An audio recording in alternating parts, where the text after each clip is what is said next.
विजयदशमीको पावन अवसरमा हामी देशभित्र र बाहिर रहे बसेका सम्पूर्ण नेपालीहरूमा शान्ति र सुखको लागि शुभकामना व्यक्त गर्दछौँ।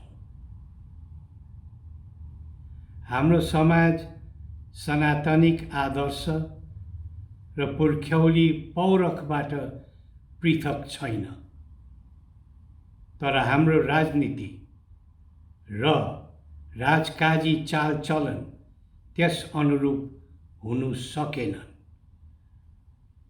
लोक कल्याणका हेतु राजनीतिक स्वच्छता, जनप्रियता र जनआकांक्षा पूर्तिको दिव्य मान्यतामा आधारित हुनुपर्ने हो, तर राजनीतिक व्यवस्था आफू, आफ्नो समूह र त्यसभित्रको गुट उपगुटमा अल्झिएको छ। कोरोनाको महामारी, अनेक प्राकृतिक विपत्ति, बेरोजगारी, महँगी र अस्थिरताको भुमरीमा फसेका आम नेपालीले सत्य सेवा तथा लोकहितको अनुभूति गर्न पाइरहेका छन् त?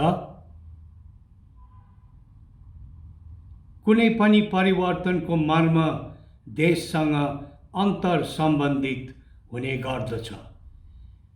त्यसको प्रभाव जनताले आफ्नो दैनिक जीवनमा अनुभूत गर्न सक्नु पर्दछ।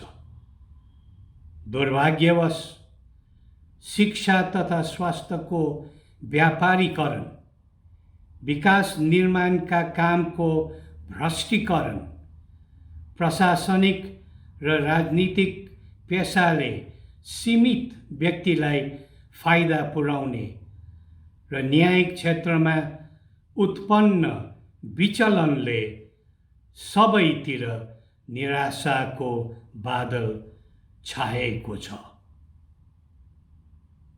त्यसैगरी सार्वभौमिकता,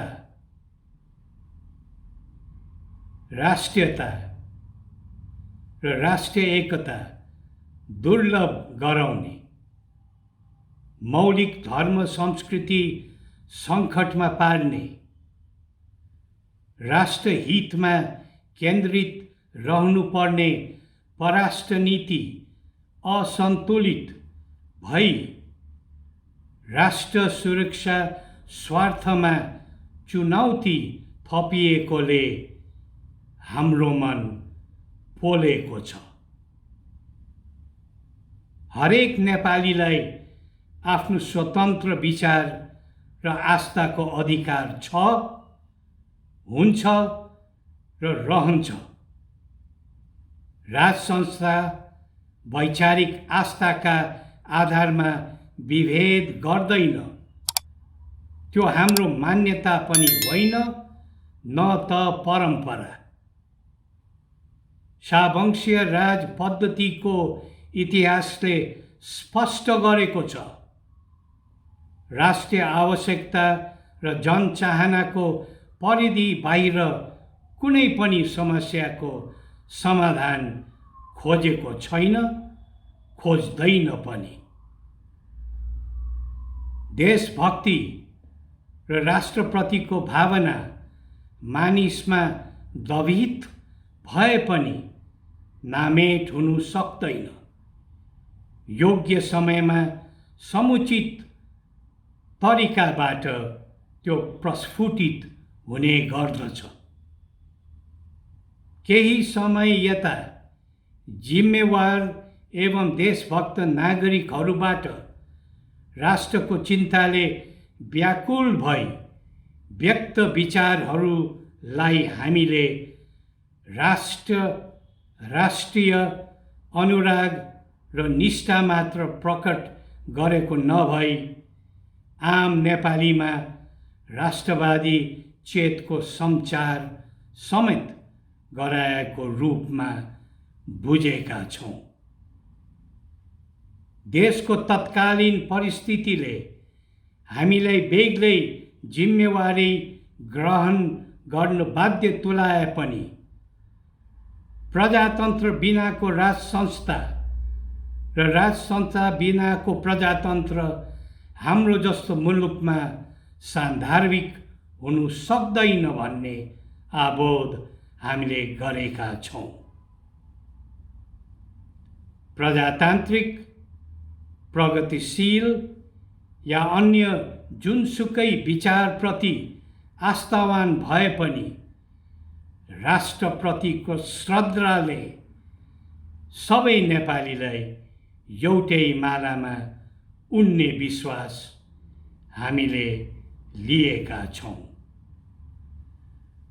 अतीतका गौरवपूर्ण विधि व्यवस्थालाई सम्झेर विद्यमानका नमिल्दो स्थितिलाई सुधार्ने सकारात्मक र देश सुहाउँदो राजनीति, राज्य व्यवस्थाका सबै क्रियाशील शक्तिहरूबाट सही सोच राख्नु देश र जनताको हितमा उपयुक्त अनुभूति हो भन्ने हाम्रो धारणा छ।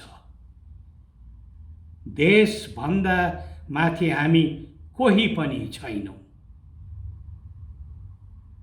श्री नवदुर्गा भवानीले सबै नेपालीमा राष्ट्रिय कर्तव्य निर्वाह गर्न सामर्थ्य प्रदान गरून्, यही हाम्रो कामना छ। जय नेपाल। We'll be